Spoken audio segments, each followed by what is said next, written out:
As we are celebrating 1 year of full-time slow travel life, we are now going to bring you what we have learned and what we think you need to know if you have any interest in living the full-time slow travel life. And remember to stick around to the end to find out just what are all of the lessons that we have learned over this past year of full-time slow travel life. And we're going to start you off with the pros of the slow travel life. Pro number one is going to be, of course, travel. Duh, right? You get to travel the entire world, and it's absolutely amazing, and I get to do it with my best friend. It's an obvious pro, but it shouldn't go without stating it. When you're doing full-time travel or just slow travel in general, you get to take your time at being a true explorer of this world and experiencing all that it brings and all that it offers. Yeah. And another pro of being a full-time travelers, it is going to be spontaneity. Yep. You get to travel where the heck ever you want to go. It doesn't matter where, just wherever you want to go, you just go. There's so much more freedom involved because as normal like travel and vacation we talk about, that has a real fixed itinerary, right? You got to go bop, ba da bop, ba da bop, bop, bop. Now when you're full-time slow travel, you have so much more freedom that you can pick where you go, when you go, how long you want to be there, where do you want to go from there. So yeah, being able to be spontaneous and just kind of go with life, it also has a heck of a lot of excitement. It does, yes. Slow travel in general, there's a very main key component that works well for us and it'll work well for you. And it's a term called geo-arbitrage. You take very strong currencies like Western currencies, whether that be dollar, euro, pound, etc. And then you go to other countries where the strength of that is like magnified. Not to mention also they naturally usually have a lower cost of living. So it is a way to get way more out of your budget and a way more out of the currency that you have. You can really have some wonderful, great times and you don't need that much money. And to piggyback off what Paul was just saying, your quality of life is so much better when it comes to full-time traveling. Yeah. You're so much happier whenever you're just out wandering. You still have stress and pressures. This life comes with them, and we'll be getting to them soon in the cons. But there's this freedom. There's this monkey getting off your back. Yeah. When all you want to do is like go out and see things, explore, experience things. It's a way better and way easier way of doing it when you embrace full-time slow travel. It really is. We want to take this quick second to say, please go ahead and hit like on the video, share it with anybody you want to, and subscribe to our channel for more slow travel life. Full-time travel and slow travel is not always sunshines and rainbows. It does come with its cons. Oh, yes, it does. And so we're going to start off with one major con of ours, the travel days themselves. Okay? Those days for us are long and brutal. Yes, they are. Okay? My mind is racing and my nerves.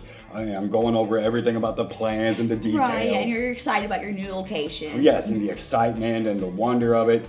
And now we're talking, all right, let's take a 6, 8, 10-hour bus ride, train ride. Let's take from Bali, let's take 17 hours to get to Rome. Yeah. And you're just worn out. Yes, travel days are just very brutal. Yeah, they'll tax you emotionally, physically, mentally. They will tax you. All right, another con of the slow travel life, it is lack of stability. You're moving around all the time, so you don't have, your stable area. You're going from a life that is normal of, this is my home, this is my room, this is my bed. Every 4 weeks, you're trading that out constantly. There's always that unknown, what if element. Yes. So, sometimes you'll get, really crappy beds that are worn out completely. Water that, barely comes out as a trickle. Crappy water pressure. Oh. Right, or you'll get into one and the hot water is gone within like 5 minutes, and then you're like, oh, okay. Yeah. But the point is, there's always unknowns and a little bit of instability, obviously, that comes with the slow travel life. Yeah. Another potential con we got to talk about when you're traveling full-time is language barriers. Yes. Okay? We are all about trying to learn very basic stuff like hello, goodbye, yes, no, please, thank you. But that's about the extent of it, honestly. Yeah. And so, there's all I can tell you is Google Translate is your frickin' friend. Oh, yes, okay? absolutely. Make really good friends with it because it will save you constantly in a pinch unless you're like a walking Rosetta Stone and you just pick up on languages like that. You'll come across language barriers. But for us, I mean, while that can be a little bit at times, it's actually part of the fun too. It is though. You get to learn something, and we love learning. So it's a little bit of a con, but it ain't that bad. No, it's not. And another con of traveling full time is going to be item availability and convenience. Now, some things that you are used to buying, like say, I don't know, at a Walmart, you won't be able to really find in the same exact store overseas. You might have to go to a bunch of different ones in order to get the whatever you're looking for. That's exactly what we found over the past year of slow travel life is that you need medicine, all right, go over there to that pharmacy. All right, you need food, go over to that mini mart or grocery store, okay? You need an electronic, you're gonna have to go to another freaking store. Clothing, you gotta go to very specific stores. If you need to do any kind of mass shopping or wide net shopping, you're gonna have to go to multiple places. So we now want to pass on the things like advice and tips that we have to make your journey of slow travel or full-time travel a lot easier to achieve. Do your research, please. That's very key. Yeah, ones I can list to you right off the bat that are going to help you the most. Google Flights. That is your friend as far as doing the flights, because it will show you the whole world and it will give you what the rates are on what dates. Always, always, always, there's one good tip. Book through the airline. Yes. And if you don't know why, go back and watch one of our old videos where I ended up having to cough up $1,200 right out of the gate because I was stupid enough to use it through a booking third party company. Other great tools that we have utilized over our year are like Rome to Rio. They are amazing at finding all the different routes you can and the means of transportation you can use to get to and from places. And they'll give you a rough ballpark as far as the cost goes too.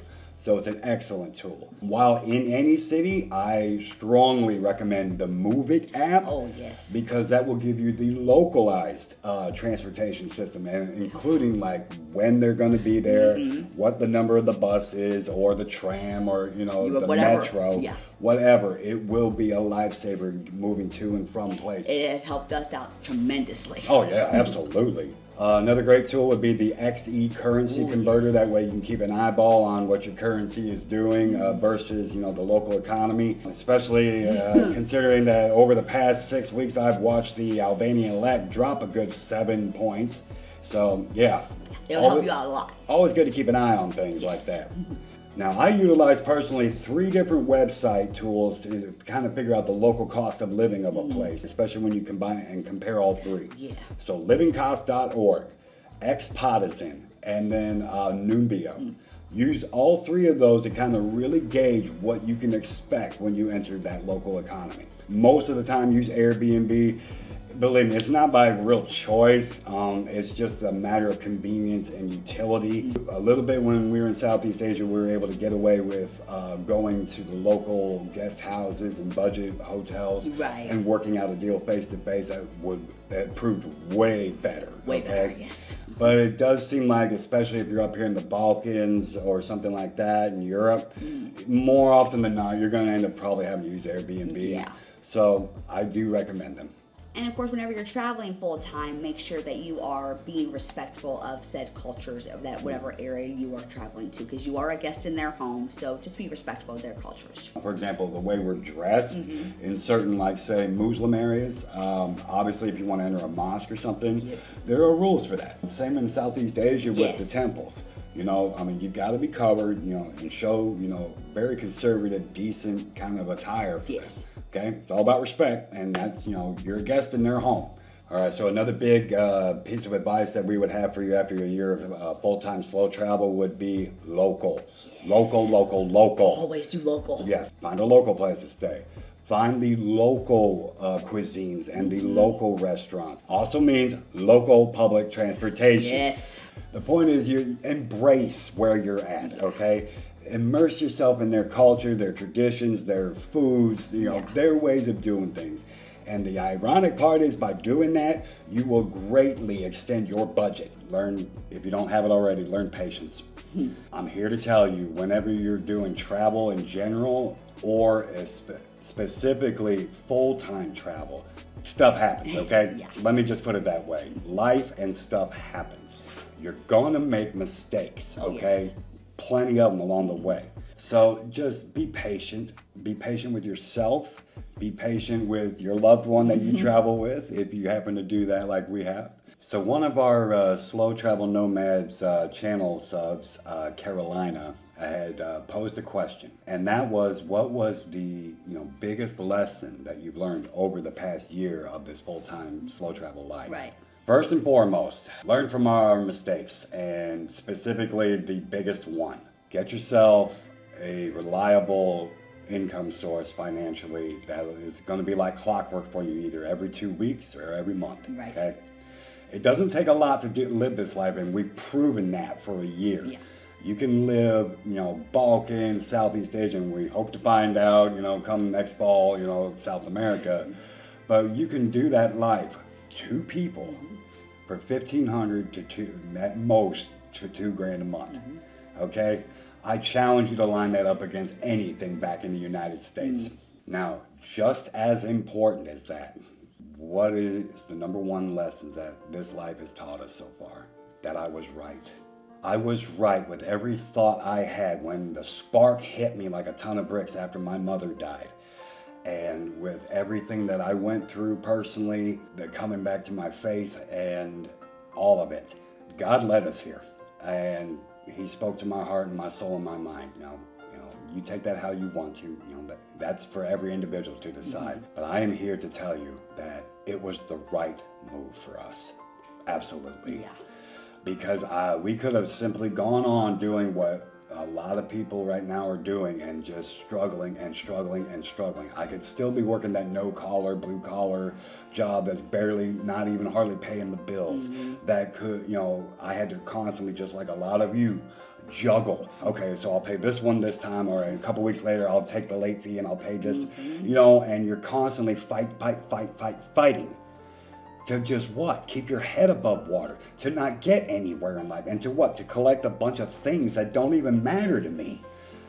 This life has taught me that you can definitely, if you have the right mindset and heart, you can do away with all of that.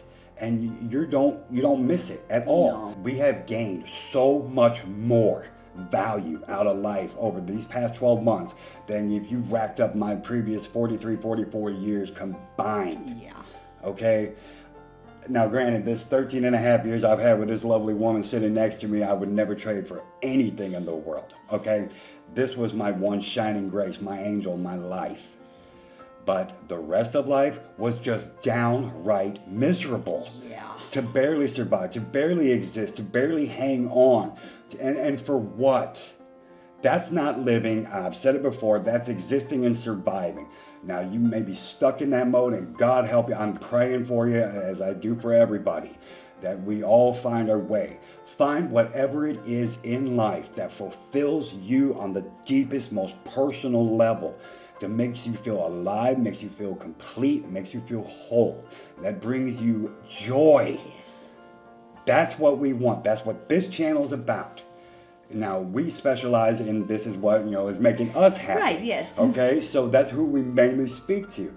But it's about so much more than that, guys. It is about finding whatever it is that makes you feel those things and brings your life full and complete. And to always remind you, as that painful reminder is with me every day of my life, this life is not guaranteed. You have no guarantee of 20 years from now, let alone tomorrow, okay? Please don't wait to truly be happy and to truly live your life how you see fit. Don't do that. Live, be happy, bring joy and love into your life and to everyone's life around you. You cannot be a better human being than when you are doing that. This life, if this is what you want, full-time travel, slow travel, whether that means being like we are nomads, constantly on the move, whether that means being expats, finding yourself a beautiful, nice, like a Portugal or like an Ecuador, Right. or, Montenegro or wherever that makes you feel happy and at home and all right and a good quality of life, do it. Just do it all. But for the love of God, don't wait on it. I do still swear by, get your finances in order as far as make sure you've got a steady, reliable income source that can sustain you. Yeah. But after that, go live your life. You can't take this stuff with you anyways. But what you can do is, with the time you have here, live. Make those memories with a loved one. And I got to share it with my best friend and my wife and the love of my life. Who could ask for more? You know? So that's what I want to leave you with, is love, hope, and joy. That this life, or any life that you can find, can fulfill you with. That's what the value we bring to the table, and we will keep bringing as long as there's a breath in my body, as long as I can keep moving us forward. All right, so stick around for one of these if you want, and we'll see you in the next one. See you guys.